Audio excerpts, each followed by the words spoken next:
vamos entregar esta formação, entregar a todos nós que estamos aqui e entregar as nossas famílias e os matrimônios na poderosa proteção da Virgem Maria, ela que sempre está ao nosso lado, ela sempre quer nos ajudar, sempre está disposta a interceder, mas para que tudo isso possa acontecer, nós precisamos cada vez mais abrir os nossos corações e confiar na providência divina e na intercessão de Nossa Senhora. Que ela possa nos ajudar nesta tarde, neste momento de reflexão, intercedendo por cada um de nós. Ave Maria, cheia de graça, o Senhor é convosco. Bendita sois vós entre as mulheres, e bendito é o fruto do vosso ventre, Jesus. Santa Maria, Mãe de Deus, rogai por nós, pecadores, agora e na hora da nossa morte. Amém. Nossa Senhora das Graças, rogai por nós. São João Paulo II, rogai por nós. Em nome do Pai, do Filho e do Espírito Santo. Amém. Amém. Para nós iniciarmos a nossa formação, eu vou tentar colocar aqui um slide que eu preparei. Eu gosto de trabalhar com um slide, acho que consegue visualizar mais a pregação. Vou tentar aqui, e vocês me falam se der certo.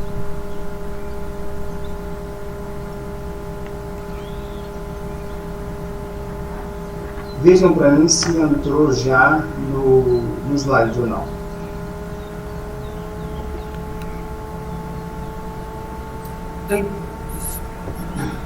Já entrou no slide. Então tá certo. Eu não consigo ver vocês, mas vocês estão me vendo. E vendo o slide, né? Então, quando eu conversei com a Vandinha me fez o convite e eu achei por bem, rezando, falar um pouco sobre o matrimônio, sobre questão familiar. E esse tema é um tema que nós iremos tentar falar um pouco. Uma só carne, o que Deus pensou para o homem e para a mulher. Nós sabemos que todos nós somos chamados a uma vocação universal, que é uma vocação à santidade. Todos nós somos chamados a ser santos. E essa vocação à santidade, ela se manifesta na prática com as nossas vocações específicas, seja na vocação matrimonial ou na vocação celibatária, no caso padre ou religiosa, né? Então, nós temos esses dois tipos, duas linhas que Deus sempre nos chama a poder participar, colaborar com Ele no reino. Essa colaboração que nós fazemos com Ele para o reino de Deus. Seja o matrimônio, que vai ajudar Deus Pai a continuar essa criação, ou o celibatário, que vai ajudar Jesus Cristo na redenção do mundo. E para isso, para nós iniciarmos, eu trouxe aqui o Evangelho de Mateus, capítulo 19, do versículo 3 ao 8. E lá vai dizer assim: os fariseus vieram perguntar-lhe para pô-lo à prova: é permitido a um homem rejeitar a sua mulher por um motivo qualquer? E respondeu-lhe Jesus: não lestes o que o Criador no começo fez, o homem e a mulher, e disse: por isso o homem deixará seu pai e sua mãe, e se unirá à sua mulher, e os dois formarão uma só carne? Assim já não são dois, mas uma só carne. Portanto, não separe o homem o que Deus uniu. Disseram-lhe eles: por que então Moisés ordenou dar um documento de divórcio à mulher ao rejeitá-la?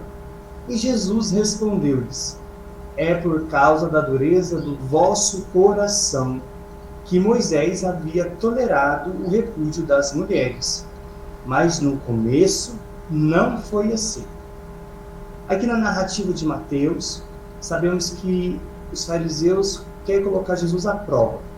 perguntando sobre essa carta de repúdio que Moisés permitiu lá no Antigo Testamento. E Jesus vai dizer para nós que Deus não pensou assim.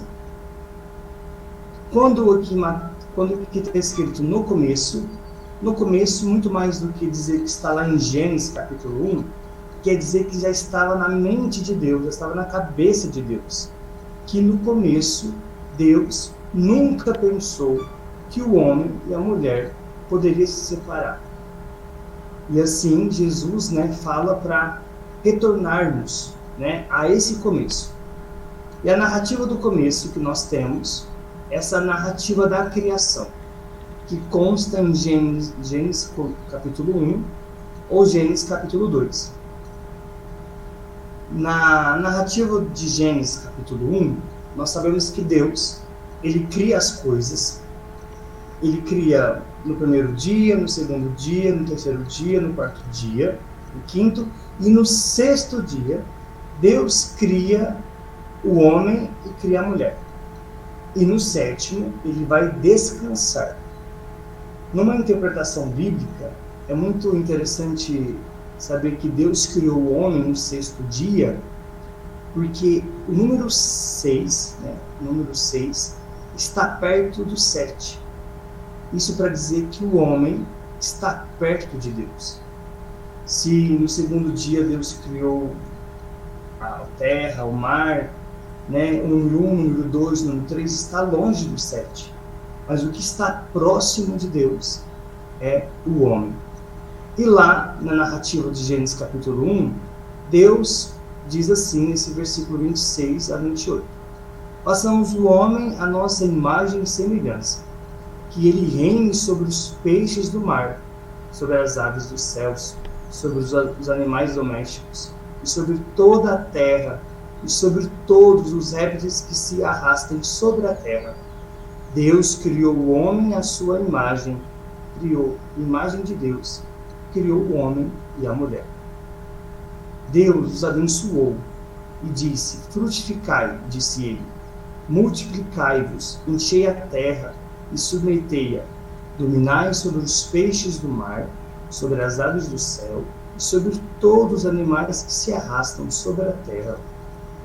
Aqui é muito interessante que Deus cria o homem à imagem e semelhança dele. Nós somos criados, para sermos imagem e semelhança dele.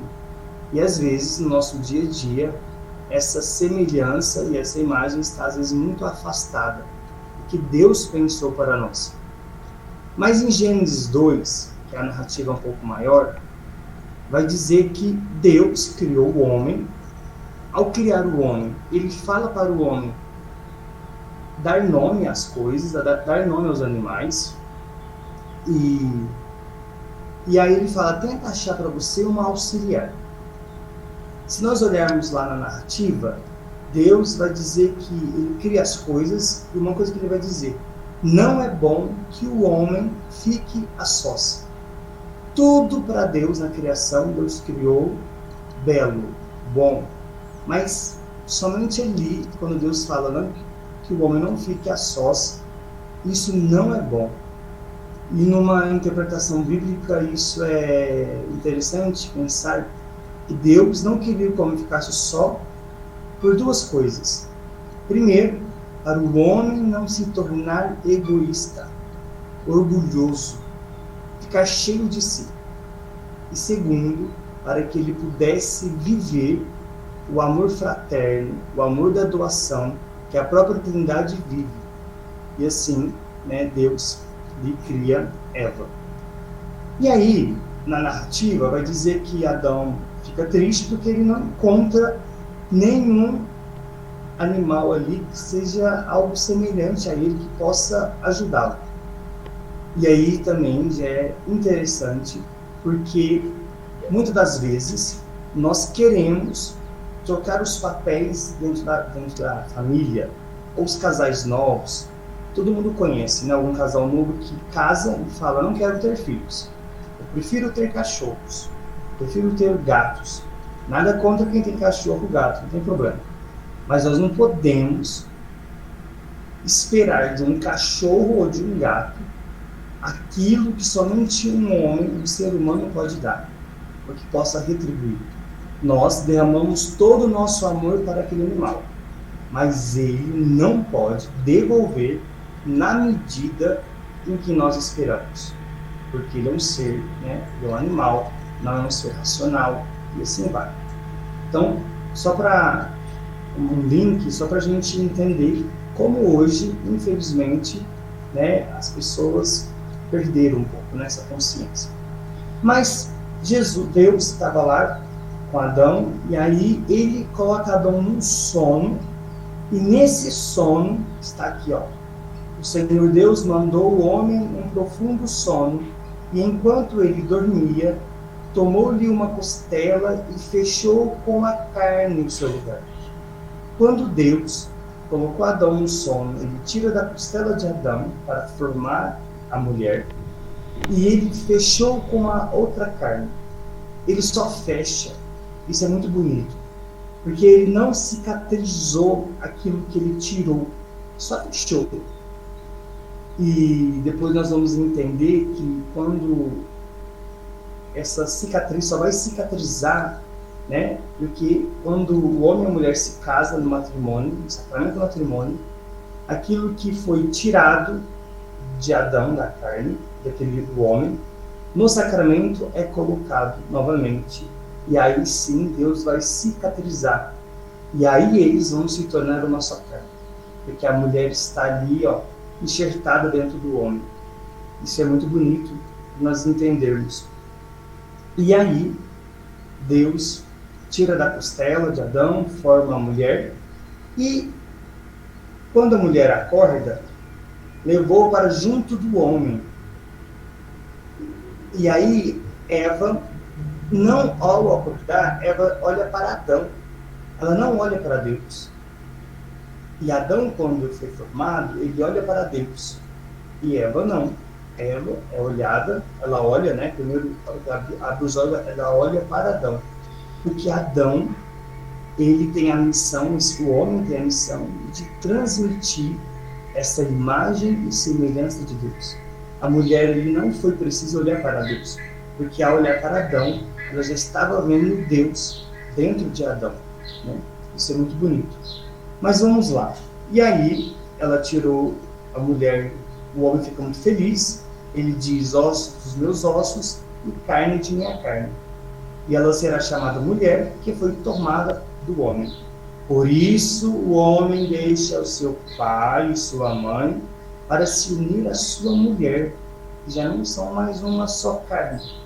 O homem e a mulher estavam nus e não se envergonhavam. Aqui, queridos irmãos e irmãs, o homem deixa o seu pai e sua mãe. Hoje os pais precisam entender essa frase que é profética. Era a essência do homem deixar a casa dos pais.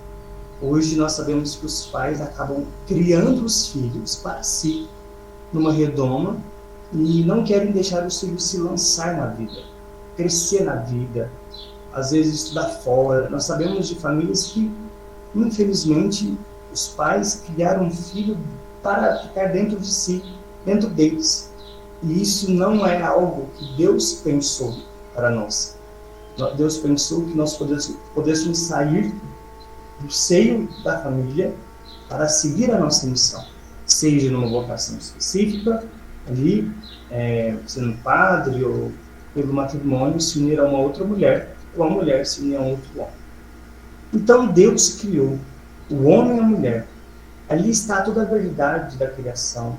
Ali está o desejo de Deus que foi realizado, foi na concretude, foi manifestado no homem e na mulher.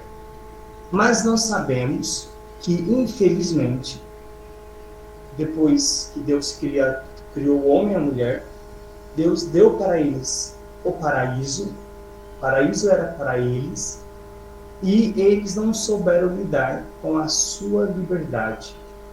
E aí nós sabemos na narrativa de Gênesis 3, essa narrativa que vai dizer, né, que a serpente, ela vai, né, ela entra no paraíso, ela começa a conversar com Eva, porque Deus tinha pedido, né? Deus proibiu de comer o fruto, né, da árvore do jardim. E Deus, ao proibir aquele fruto do meio, aquele fruto que significava o fruto do conhecimento do bem e do mal, não é porque Deus é um carrasco, é um juiz, é um pai bravo. Não, não. Mas é porque Deus sabe o que é melhor para cada um de nós. Deus queria ensinar o homem e a mulher, na sua pedagogia, as coisas da vida. É igual um pai ou uma mãe, acredito que todos aqui têm filhos, né? Sabe que uma criança de 2 anos, ali, 1 ano, começa a andar, quer colocar o dedo na tomada, e você não pode permitir, porque se você permitir, a criança vai levar um choque. Então você tira ela dali.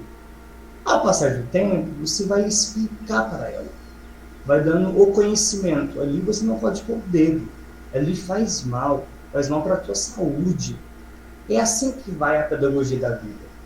E a pedagogia de Deus também é assim. Mas, infelizmente, Adão e Eva não obedeceram essa pedagogia. E a serpente que entrou no paraíso, ela disse, vós não comereis dele, nem tocareis. Aqui, ó. Aí a serpente fala, vós não morrereis, mas Deus bem sabe que se no dia em que deles comerdes, vossos olhos se abrirão e sereis como deuses, conhecedores do bem e do mal.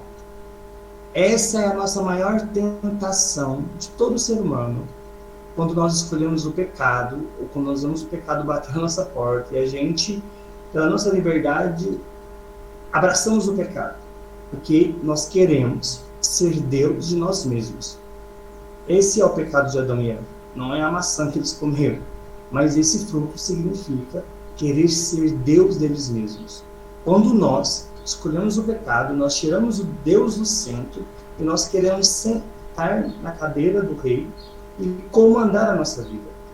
E nós precisamos, irmãos e irmãs, lutarmos para não sermos orgulhosos, arrogantes, mas sim ser humildes. E aí, infelizmente, né, pela liberdade deles, né, o pecado entra, né, na nossa natureza humana. E aí é que fala que Deus, a hora que eles comeram, né, aquele fruto da árvore, eles sentiram vergonha e começaram a construir, a formar para fechar a sua cintura, né? Porque eles viram que eles estavam nus. Então, seus olhos abriram-se e, vendo que estavam nus, tomaram folhas de figueira, ligaram-na e fizeram cinturas para si. Quando nós achamos que escolher o errado é ser livre, nós percebemos que escolher o errado não é ser livre, é se tornar cada vez mais escravos, né? Infelizmente. E aí, Deus, como é de costume, ele foi no jardim, ele passeava no jardim, à hora da brisa da tarde. O homem e a sua mulher esconderam-se da face do Senhor Deus, no meio das árvores do jardim. Tem um biblista chamado Scott Hahn, que ele diz que Deus, ao voltar ao jardim, Deus chama pelo nome, como está escrito, onde você está, Adão? Onde você está, Eva? E ele fala que nesse momento Deus, ele queria voltar atrás. Não é voltar atrás, Deus queria novamente conectar-se ao homem. Deus iria perdoar Adão e Eva pelo erro, mas eles, pelo medo, eles se esconderam de Deus e permaneceram no erro. Eles não foram humildes. Isso é uma interpretação, né, bíblica desse autor. Não precisa aceitar, né? Mas é uma interpretação que é interessante. Por quê? Porque quando nós caímos no pecado, no lugar de nós voltarmos para o Pai, voltarmos para a casa do Pai, como está lá na passagem do filho pródigo, nós escondemos e ficamos na lama, ficamos ali. né, parecendo pessoas mortas, né, não tendo coragem. E a coragem aqui é a coragem de ser humilde, de voltar para a casa do Pai e ser humilde. Senhor, pequei contra ti, perdoa-me. Então nós precisamos sempre, em nossa vida, não fazer igual Adão e Eva. Quando Deus nos chamar, Ele chama todos os dias, que nós possamos voltar para a casa do Pai. E aí, no finalzinho lá do capítulo 3 de Gênesis, Deus fala assim: o Senhor Deus fez a Adão e a sua mulher umas vestes de pele, e os vestiu. E o Senhor Deus disse: eis que o homem se tornou como um de nós, conhecedor do bem e do mal. Agora, pois, cuidemos que ele não estenda a sua mão e tome também do fruto da árvore da vida, e o coma e viva eternamente.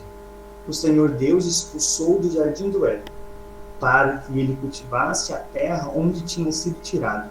Expulsou e colocou ao oriente do jardim do Éden querubins armados de uma espada flamejante para guardar o caminho da árvore da vida. O pecado nos fez e nos faz, quando nós escolhemos o pecado, a sair do paraíso, a sair da casa do Pai. E aí nós sabemos que, na plenitude dos tempos, nós recebemos uma grande boa notícia. Não só recebemos. Uma pessoa veio ao nosso encontro. Jesus Cristo. Né? O Evangelho, sabemos que o Evangelho significa boa notícia. E aí, em Jesus Cristo, aquilo que foi perdido em Adão, perdido em Eva, aquilo que danificou o homem, porque o pecado danificou a nossa estrutura, danificou o nosso ser. Para dar um exemplo, imagine um espelho belíssimo, lindo. E quando Adão e Eva cometeram o pecado, é como que eles tivessem riscado todo aquele espelho. Mas em Jesus, pela sua paixão, morte e ressurreição, pela redenção de Jesus, esse espelho que estava todo riscado, foi tirado essa risca. Foi novamente feito um espelho novo. Em Jesus, tudo aquilo que estava perdido ficou unido a Ele. E Jesus colocou o homem no lugar de onde ele nunca deveria ter saído, que é o lugar do paraíso. E aí, essa boa notícia que nós temos, eu trago o Evangelho de João, capítulo 2, que vai fazer a narrativa das bodas de Caná, diante de uma família que estavam lá festejando o casamento. E aí João, olha que bonito, João começa o seu evangelho colocando um primeiro milagre de Jesus. O primeiro milagre de Jesus não foi na rua, não foi curando um leproso, foi dentro de uma família, dentro de uma casa, de uma estrutura familiar, dentro do matrimônio, porque eles estavam celebrando o casamento, a festa, e para os judeus, na época lá, eles ficavam até 3 dias em festa. E a família da noiva tinha que bancar a festa e bancar o vinho, e pôr um vinho bom. E o vinho não poderia acabar, porque se acabasse no meio da festa, o pai iria ter uma má reputação, né, o pai da noiva. A família ia receber uma má reputação, ia ficar mal falado, né? E aí nós sabemos, pelo Evangelho, que Maria, né, sabendo da dificuldade que eles estavam passando, pede para Jesus fazer alguma coisa, porque estava faltando vinho. E aí Jesus até fala: não é minha hora ainda não chegou. Disse então a sua mãe aos serventes: fazei o que ele vos disser. Achavam-se ali 6 talhas de pedra para purificações dos judeus, e continham cada qual 2 ou 3 medidas. E aí Jesus, obedecendo a sua mãe, sabendo que já estava na sua hora, sabendo das dificuldades ali, ele ajudou aquela família. E nós sabemos que Jesus, que as bodas de Caná, tem essa perspectiva do novo Adão, esse novo homem e essa nova mulher. Né? Então, se o novo homem, uma nova mulher, se pela mulher, o sim dela, que é Maria, né? A salvação entrou no mundo pelo ventre de Maria, pelo sim de Jesus. A redenção foi concretizada na obra de Deus, porque ele morreu na cruz. Eles conseguiram apagar tudo aquilo que estava danificado do ser humano, né? Aquilo que, se Adão e Eva, pelo sim deles, o pecado entrou, agora a vida entra pelo sim de Maria e pelo sim de Jesus. E aí, eu mostro para vocês a novidade do Evangelho, a novidade da Boa Nova. Nós sabemos que nós temos, né, 7 sacramentos. E um dos sacramentos, chamado sacramento do serviço, é o sacramento sacerdotal, é a ordem, e o sacramento do matrimônio.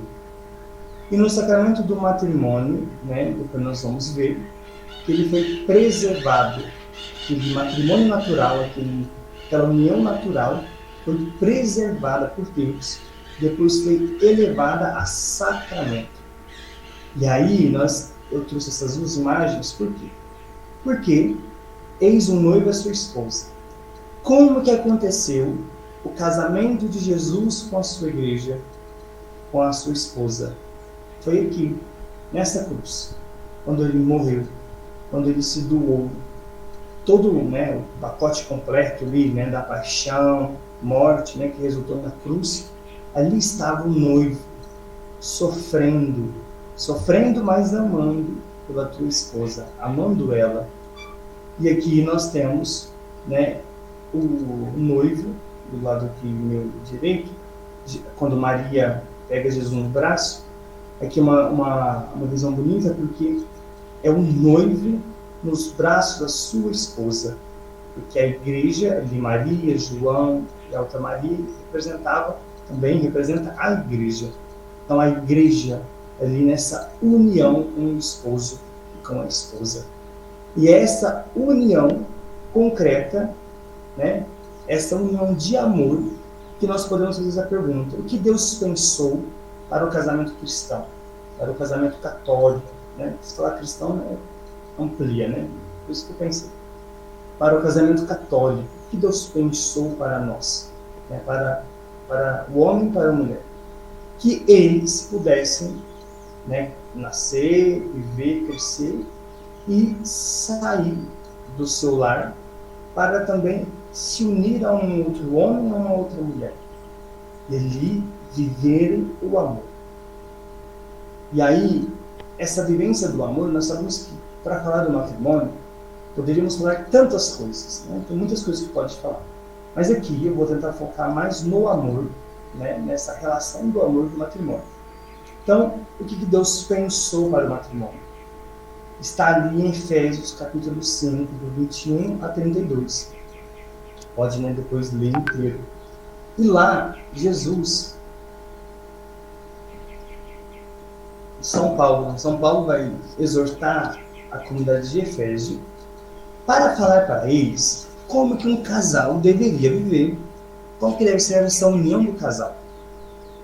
E aí nós podemos pensar, mas gente, né, será que naquela época eles não sabiam, né, como que era essa vivência, né, de um matrimônio, de um casamento? E eu digo para vocês que não. Nem eles, na época, há 2000 anos atrás, né, mais ou menos, e nem nós, hoje, sabemos o que é o matrimônio. Todo aquilo que Deus pensou. A vivência do amor, né, na verdade. A vivência do amor no matrimônio. Porque a vivência do amor está escrito aqui, em Efésios. Submetei-vos uns aos outros no temor de Cristo.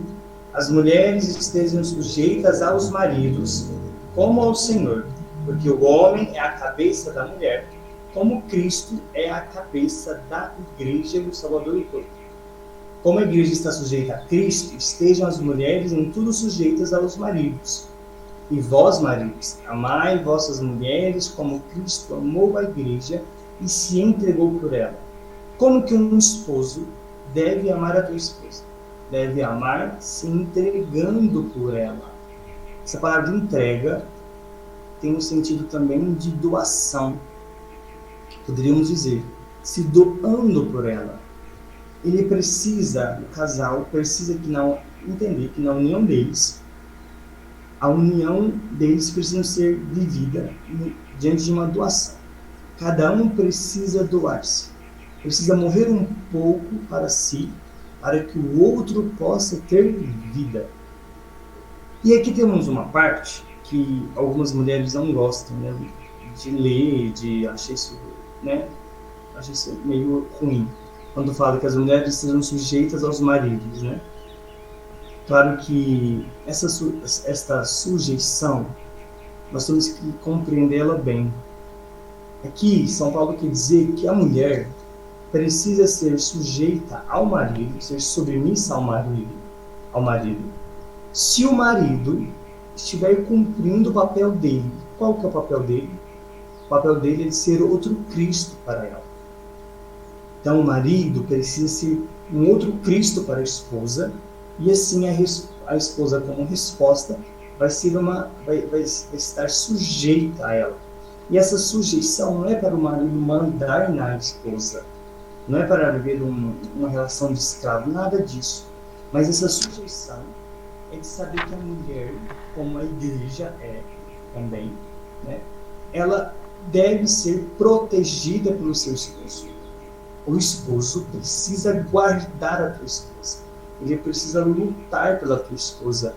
Tem um autor chamado Christopher West que ele vai dizer que quando Deus colocou Adão e Eva no paraíso, Adão ficou assim, admirado pelo paraíso, pelas coisas que tinha lá. Ele andava, observava tudo, ao ponto que ele observava tantas coisas, mas tantas coisas, que ele ficou distraído com as coisas.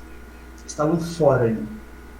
E aí ele não percebeu que a serpente entrou no paraíso. Quer dizer, a serpente entrou em sua casa, em seu lar. E aí, queridos irmãos e irmãs, se Adão, ele não conseguiu lutar para barrar a serpente, para lutar contra ela, agora Cristo, que é o novo Adão, ele faz ao contrário.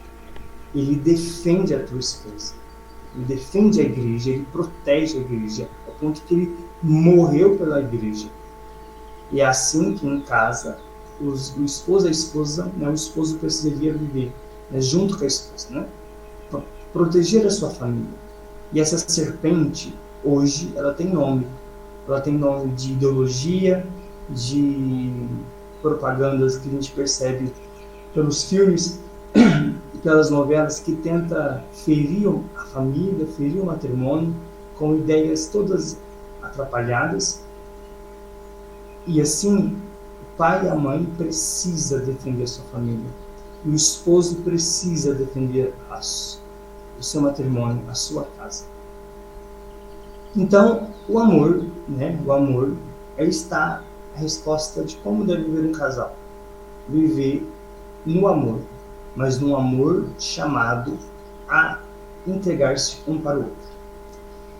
O matrimônio, diz na igreja, é elevado a sacramento por Jesus Cristo, como graça divina que supera os antigos casamentos. A Igreja Universal sempre ensinou que é o sacramento da nova lei.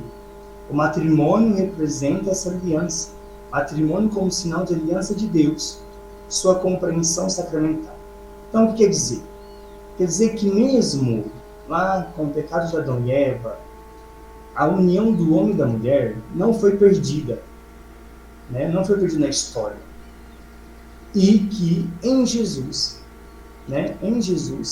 esta união foi elevada para um sacramento. Sacramento é um sinal visível do amor salvífico de Deus em nós. Então, se ao olharmos para um casal, vamos imaginar um casal que acabou de casar agora, às 5 horas da tarde. Ali, eles acabou de selar aquele matrimônio deles, no sacramento. Ali, todo mundo tem que enxergar um sacramento, um sinal visível do amor de Deus para conosco. De um amor que nos ajuda a ser santos. E assim, toda essa estrutura. Mas para dizer isso, então, entre tantos sacramentos, entre tantos os antigos casamentos, né, Deus preservou, né, e depois elevou o sacramento maior, a sacramento, né, que é o sacramento do matrimônio. Ora, a graça que levou à perfeição aquele amor natural, então é natural que o homem se relacione com uma outra mulher. Está lá em Gênesis, é natural isso. Confirmou a unidade indissolúvel e santificou os cônjuges. O próprio Cristo, que instituiu e elevou à perfeição os veneráveis sacramentos, a mereceu para nós por sua paixão. O amor, laço que une o Criador e a criatura humana, é a base deste admirável sacramento, que represente a união de Cristo com a Igreja por meio da encarnação e de Deus com a alma por meio da graça. Esse amor que une o Criador com a criatura é esse amor que precisa ser vivido a cada dia dentro da união do homem e da mulher.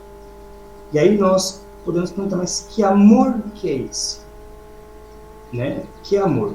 Porque às vezes uma falsa impressão, ou acreditamos também, né, que amor é um sentimento, né? Às vezes eu falo de amor romântico, isso, né, sou muito romântica, aquele amor que se baseia no sentimento, estou sentindo agora alguma coisa, né, gerou uma química. Então, muitos vão achar que amor é isso, mas amor não é isso. Na filosofia, lá em Platão vai definir 3 amores.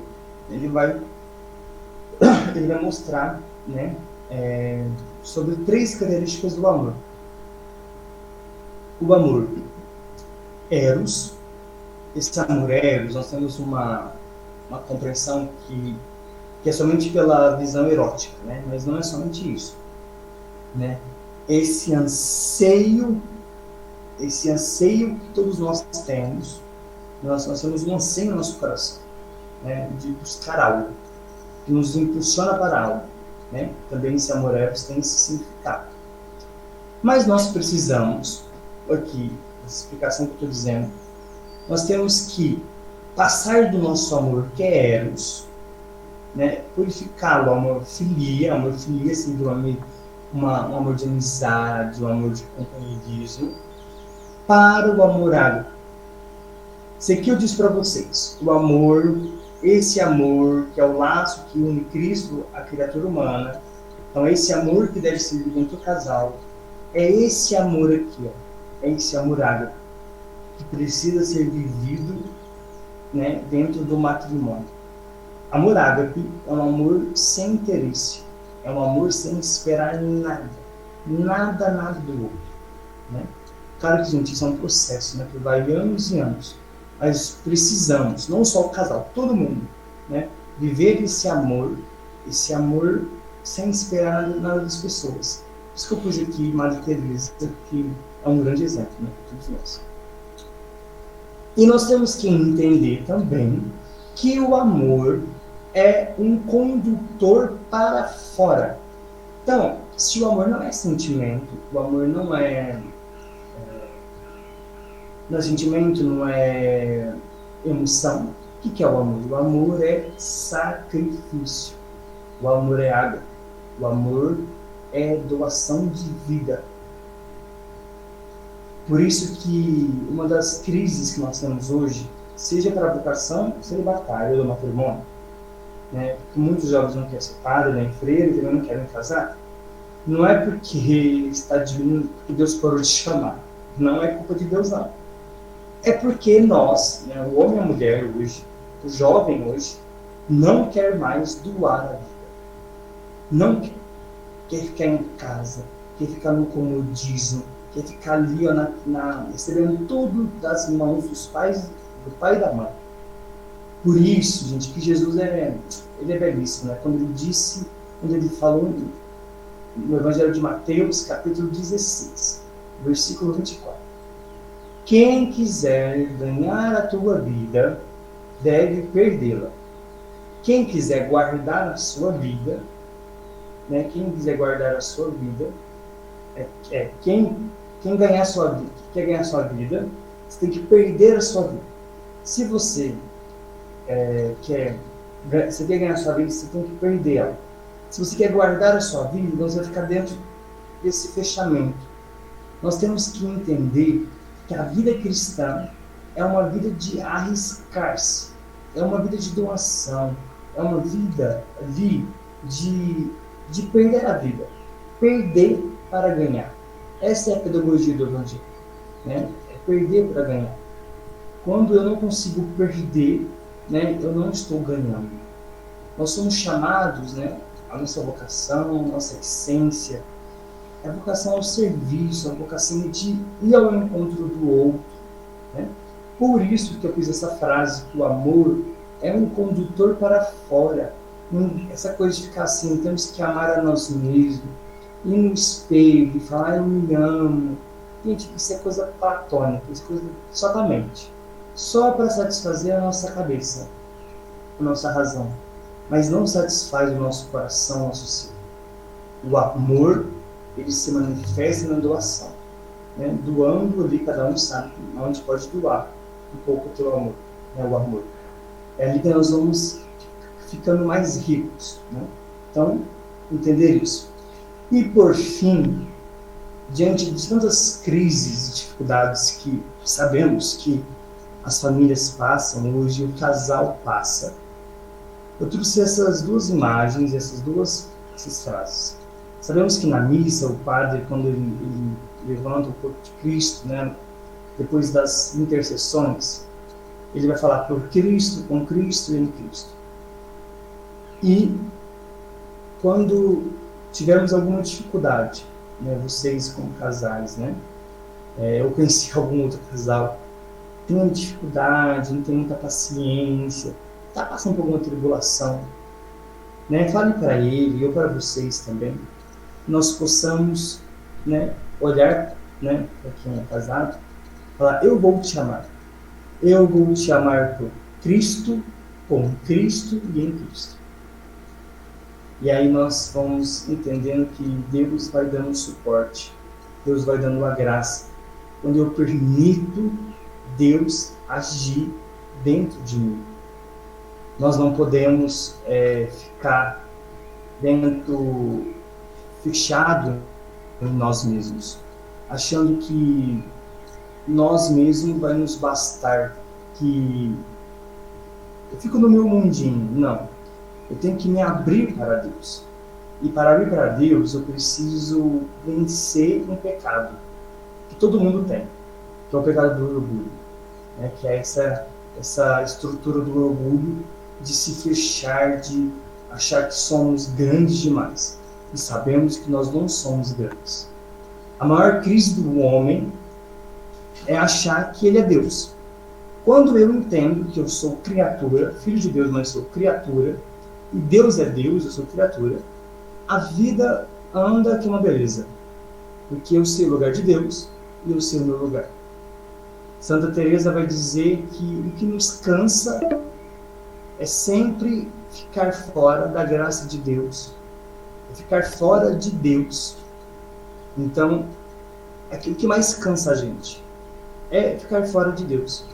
Quando eu estou presente em Deus, quando estou ali dentro do amor de Deus, daquilo que Deus propõe para a nossa vivência, né, eu não me canso. Nós podemos fazer depois disso um exame de consciência e perceber que é isso mesmo. Eu escutei essa frase numa formação do meu reitor e marquei na minha vida isso, né? Que o que nos cansa é sempre estar fora da vontade de Deus. Então, isso é para nós que somos católicos, cristãos, temos fé, nós sabemos disso, né? Que somos chamados para poder cada vez mais amar a Deus. E amando a Deus, eu consigo, né, aprender essa relação da gratuidade, porque Deus nos ama na gratuidade. Deus nunca nos amou esperando algo de nós. É a gente que faz um câmbio com Deus, né? A gente gosta de uma feira com Deus, né? Já viu essa feira que tem aqui na estação? Não sei quem já veio comer pastel aqui, né? Pastel disso é muito bom. Né? Ele tem um monte de campo de comércio ali, né? Às vezes a gente trata Deus assim. Queremos fazer um comércio com Deus. E não saber, e Deus não faz isso com a gente. Né? Deus nos ama gratuitamente. é tudo tão rico, né? Muitas dessas coisas a gente tem a consciência, né, e da beleza e tudo, e muitas coisas são tão difíceis, né? Penso que pela nossa vulnerabilidade, pelo pecado mesmo, né? Porque a gente tem a consciência da beleza daquilo tudo que Deus fez, né? Mas muitas vezes no dia a dia da nossa vida, por causa da nossa fraqueza, né, a gente escolhe ficar fora da graça, né? Então isso que eu fico pensando assim, porque eu ouço e me admiro, né, de tanta beleza, tanta perfeição, né? E ao mesmo assim vou fazendo aquele paralelo, né, no dia a dia da minha vida, ou daquilo que eu ouço também de outros, né? E vejo como muitas vezes a gente se coloca fora, né? Muitas vezes a gente se coloca fora. E o próprio casamento, assim, esses dias eu ainda comentei com alguém, não me lembro quem, né? Eu falo que hoje, por exemplo, eu vou fazer 40 anos de casada, né? Então, eu tenho as minhas dificuldades, assim, com o Paulo no dia a dia e tal, mas eu vejo como é diferente hoje, como nós crescemos no amor, assim, eu vou dizer sem esforço, porque, assim, não deu para perceber isso acontecer, né? Como a gente cresceu no amor, como é muito sólido essa experiência do amor. Até a gente vê até pelas dificuldades, como é muito mais fácil voltar atrás, é muito mais fácil pedir perdão, como é muito mais fácil dar o perdão, como fica às vezes mais fácil conseguir enxergar que é hora de morrer, né? Então, e aí a gente cresce no amor. Eu vejo que é muito mais amor hoje do que era antes, porque é algo bom, é algo muito bom, né? Então eu creio, né, que é isso, foi isso mesmo que Deus quis, né? E que a gente vai caminhando e chega a isso. Mas penso também que nós estamos muito longe ainda, né? E é uma pena que a gente só descubra isso lá na frente, né? Eu vejo pelos meus filhos, né, os que são casados, tem a solteira, né, os conflitos deles, né, os questionamentos e tal, e eu vejo que eu passei também por aquilo, né, e falo, puxa vida, se a gente soubesse antes, se a gente ouvisse, fosse capaz de ouvir melhor, né, a Deus na nossa vida, quanta coisa poderia ter sido diferente, né? Poderia ter sido melhor. Uma coisa que eu percebo, né? Uma pequena experiência, porque eu sou mais novo, assim, né? Vocês têm muito mais experiência do que eu de vida. Que o que às vezes a gente acontece, que a gente tenta crescer tanto na vida espiritual, e tá certo, não está errado, mas que a gente vive a gente separa, né? A vida espiritual com a vida humana. Então eu quero só crescer aqui. E a minha vida humana eu não quero crescer. E nós temos que entender, quando a gente fala de amadurecimento, tem que amadurecer a fé. Todo mundo já escutou essa frase. Nós temos que amadurecer o ser humano na sua vida humana, na sua vida de fé. Né? E eu já conversei com alguns casais, alguns vai perguntando, a gente vai vendo, acho que vocês sabem mais do que eu, que muitas separações, né? Muitas delas, não todas, mas cada um tem seus casos específicos, mas, de modo geral, é por imaturidade. Né? A imaturidade, ela acaba reinando, né? E que aí é uma bolinha pequena. Eu gosto de usar um exemplo de rachadura de casa. Vou pegar a rachadura.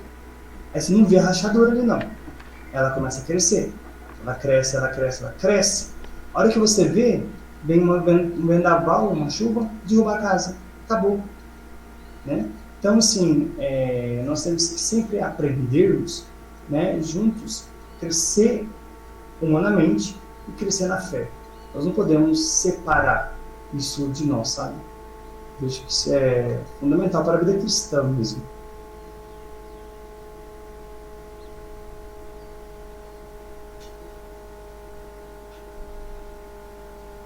E quando a gente também vai falar de morrer, às vezes fica meio platônico, né? Eu já percebi isso. Porque assim, mas não é meio na nuvem, assim. E é muito prático. A nossa vida, ela é prática, né? Nós não podemos complicar a vida. Então, por exemplo, no simples ato que a esposa tem que fazer a comida lá, que é o combinado dela fazer o jantar, por exemplo, se ela não tem que fazer ali com raiva, porque o esposo estressou ela no dia. Aí eu vou jogar uma pimenta para arder a boca dele, porque tá brava. Não, faz com amor, faz. Não seja uma criança, sabe? Não seja uma criança mimada, mas faz com amor, né? Faz. Deixa eu montar a melhor mesa. Hoje eu vou montar aqui, ó, com pratos diferentes para todo mundo sentar. Então, sabe? É muito pequeno, em coisas pequenas que a gente consegue morrer. Se a gente vai pensar em morte, morrer, a gente olha para os santos. Aí nós nunca vamos alcançar, né? Aquilo que os santos conquistaram, né? Porque eles tiveram, né, uma força maior, né? Toda uma estrutura. Agora nós não, né? Eu gosto muito desse sentido de morrer no ordinário. A coisa acontece no dia a dia, não acontece fora do ordinário. Vocês podem perceber, né? Claro que vocês são mais velhos, então vocês têm mais experiências do que eu. Por exemplo, vocês têm 40 anos de casado, né, Marta? Uhum. Você já está fazendo. Em 40 anos, o que fica em sua memória quando você vai pensar na sua família e no seu matrimônio? Se não fica a memória que vem em mente, não é as praias que você foi com eles, uma viagem fora do Brasil. O que fica é o arroz com feijão de cada dia. Sabe? É o sentar na mesa, coisas pequenas do ordinário. É aquilo que marca a nossa história. Marca os nossos netos, os nossos filhos. Quando eu, né, tenho 28, vou lembrar dos meus pais, eu vou lembrar de quando minha mãe me ajudou quando eu estava doente, de quando ela me levou para a escola. Eu não vou lembrar de quando eu fiz uma viagem, né? Vai dizer assim, que às vezes a gente foca tanto em coisas extraordinárias, esperar o extraordinário, e a gente esquece do dia a dia que está passando. E Jesus passa no dia a dia da nossa história, sabe? Para transformar, para ajudar, para modificar. Eu queria só partilhar algo. Eu não casei ainda não, já 44 anos, mas eu assumi um casamento com Cristo há 14 anos. Mas assim, eu vejo que é a mesma coisa, assim, né? Apesar que às vezes na hora que Deus me chama à missão ou está em algum lugar, eu vejo que é como se eu fosse um pai ou um irmão ali naquele momento, né? Mas ao mesmo tempo também eu sinto as dificuldades também de continuar seguindo, pelas coisas que vão acontecendo, né? Pelas dificuldades. Então muitas vezes também a gente quer largar desse matrimônio com Cristo. Mas assim, chamou atenção naquilo que o senhor falou no começo, da questão de às vezes por causa do pecado, e às vezes a gente se envergonha e o mundo vai nos colocando isso, e a questão da liberdade também, porque assim, o que eu vejo muito hoje é assim, uns irmãos fracos na fé, passando por um momento de apostasia, né? E esperando de Deus que Deus seja um Papai Noel que trabalhe 24 horas por dia o ano inteiro, né? Que esteja ali como um garçom para servir. E a gente tem que entender também que as dificuldades é o aprendizado, né? Como a Marta partilhou do casamento, eu vejo que as dificuldades também que eu vou enfrentando nesse matrimônio com Cristo também, eu vou aprendendo ao longo do caminho, e vendo que Deus também está comigo em todos os momentos. Mesmo naquele momento mais difícil, onde eu penso em desistir, e sempre vem ao meu coração aquela passagem do Evangelho, onde, não vou me recordar o capítulo, mas onde Pedro fala para Jesus, fala, Senhor, onde iremos nós? Só Tu tem as palavras da vida eterna, né? Então, assim, eu já vivi as coisas do mundo, fui um rapaz que teve, assim, fui dependente químico por muitos anos, Então, assim, eu já conheci o bom e o pior do mundo e agora, assim, há 14 anos eu estou entendendo que o bom de Deus é com dificuldade também. Tem que ter luta. E tem que lutar até o fim. Amém.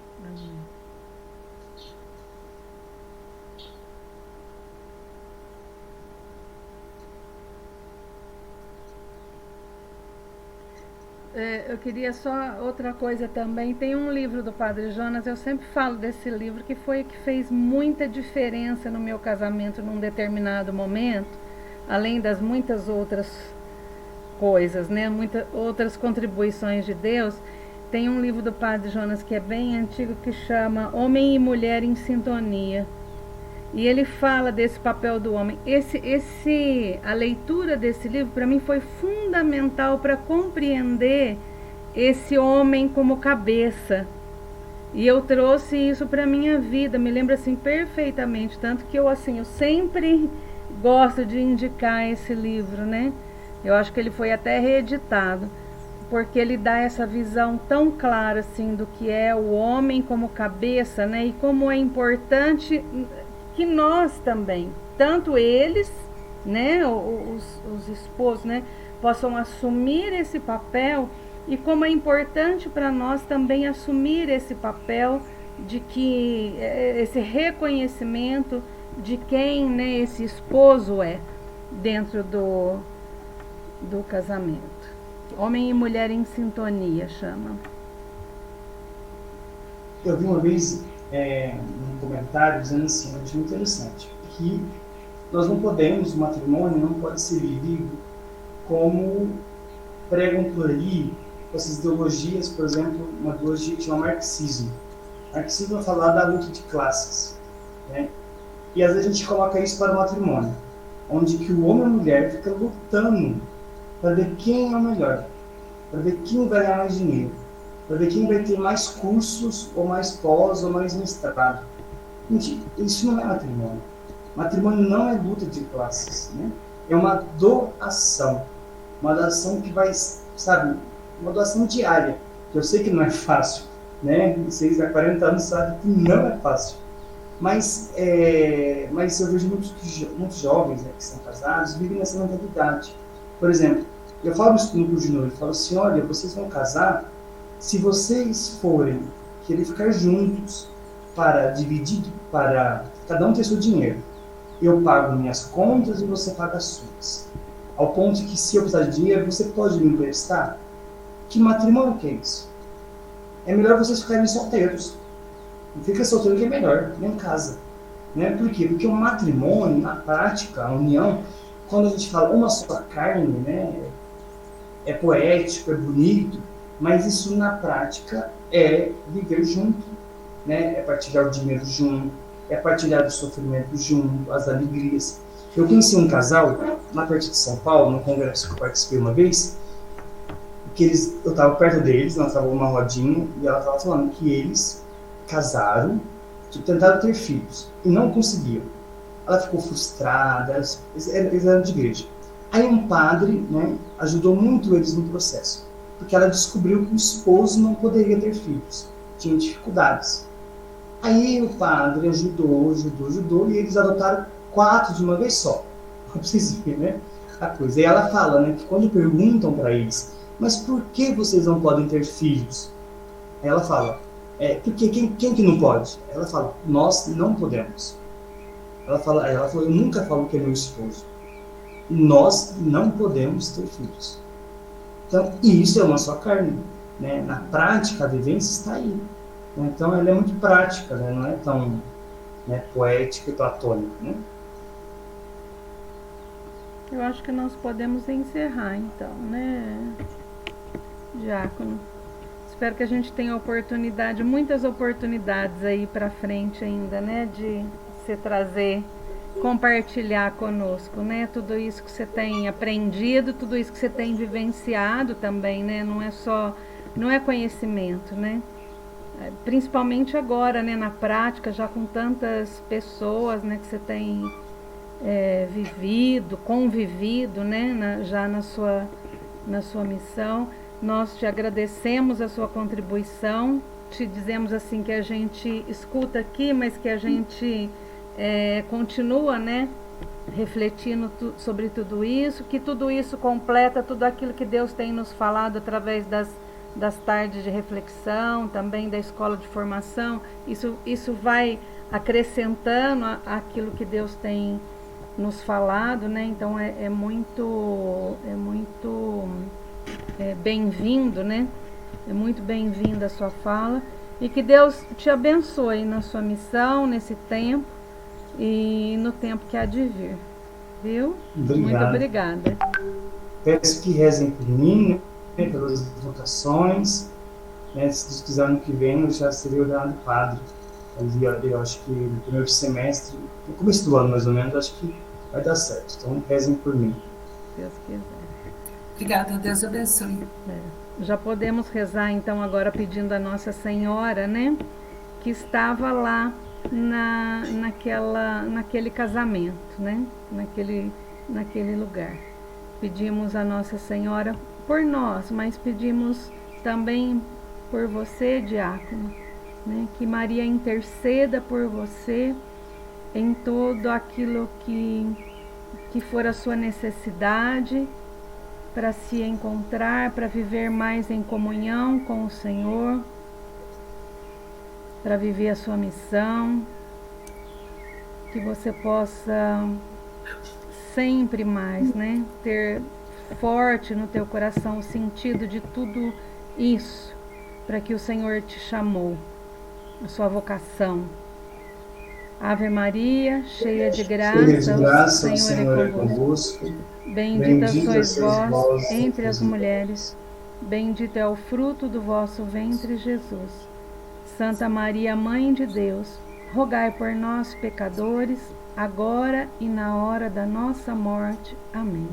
E nesse glória, nós vamos dar glória a Deus, porque Deus tem para todos nós, nas nossas vocações. Tem gente solteiro aqui, tem gente casado, né? Não sei se tem vocacionado hoje, mas tinha, às vezes tem também.